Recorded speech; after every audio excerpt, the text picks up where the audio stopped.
Hi there, and welcome back to the Check the Basics series. This is episode 2, Oil, Water and Air. Now obviously checking your car's fluid levels is key to your car's reliability and your own safety, and as you know, nobody likes an unexpected breakdown. Coolant is something I'm very familiar with, so with this video we'll check the coolant levels and also the washer fluid at the same time. Now most modern cars will tell you on the dashboard whether the coolant level's low or not. Well, failing that, when you go to use it and there's nothing left, you know that it's time to fill it up.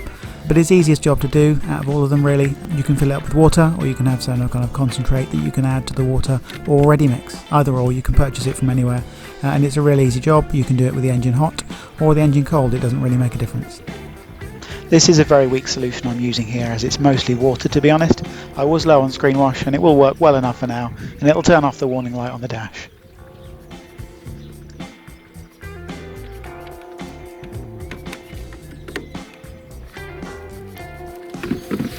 Next up, checking the engine's coolant level. Visually is simple enough. The expansion tank has level indicators on it, minimum to maximum.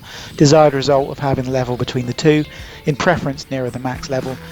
For your safety, you must remember that this is a pressurized system and it will reach very high temperatures and it will take a while to cool down. Never ever undo the expansion tank cap when the car's been running. The water's like to be hot, still under pressure. You could easily be scalded by boiling water or hot steam and it will blow the cap off. I always try to work on a cold engine when it comes to coolant, just to be safe. For anyone who's been watching the channel since day one, you'll know every time I open this cap that the fear of dread takes over my body since the earlier head gasket failure. Thankfully though, we're a few thousand miles on now. Levels are all fine and everything is all still well with the world. Thank God for that. I did buy some universal antifreeze and coolant. It is a generic brand and it was cheap enough. Thankfully I haven't needed to use it, but I do keep it in the boot just in case. Moving on to checking your oil now. For an accurate reading, always park the car on level ground to start with. If the car engine is hot or the car's been used recently, then you should get a good reading, as the oil will be warm. However, if the engine's cold, start it up and let it idle for 5 to 10 minutes to get the oil nice and warm, flowing around the engine. Turn the engine off for a further 5 minutes, let all the oil drain back into the sump before attempting a reading. So remove the dipstick and clean it with some rag or tissue and replace. Remove it again as I've done here and check the oil level is between the minimum and the maximum indicators on the dipstick. You're aiming for around or just under the max line. If it measures halfway or near the minimum, top up is required. Always top up oil slowly and in small amounts to avoid overfilling, checking the level as you go. And I always carry a small amount of oil in the boot just in case. Correct tyre pressures are essential for safe driving. They optimise the fuel economy and how the car handles. Underinflated tyres can cause higher fuel economy and a higher risk of failure in the tyre.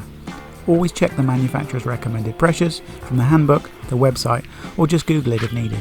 Some cars even have it stated on a sticker near the petrol cap or in a door jamb. Use a digital compressor as it's faster and a more accurate way of getting the correct pressures than a foot pump, although a foot pump will work.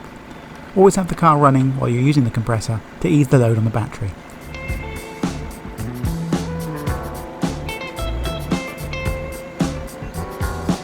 Once you've completed the first tyre, simply duplicate it around the vehicle until you're happy, and always don't forget to check the spare if you have one.